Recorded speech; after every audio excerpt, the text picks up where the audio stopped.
চারিদিকে যখন অন্যায় ও পাপে পূর্ণ হয়, লাঞ্ছিত হয় নারী, তখনই মাতৃশক্তির আবির্ভাব হয় তার সংহারকারিণী রূপে।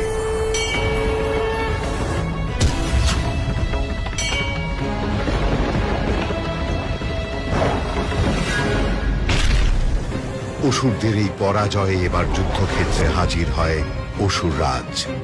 ক্ষিপ্ত অসুররাজ তার মায়া বিস্তার করে হস্তির উপর।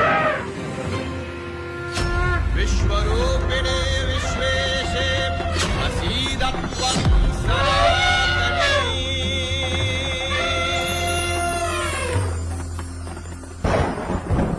মত্তহস্তি শান্ত হয় মায়ের আশীর্বাদে।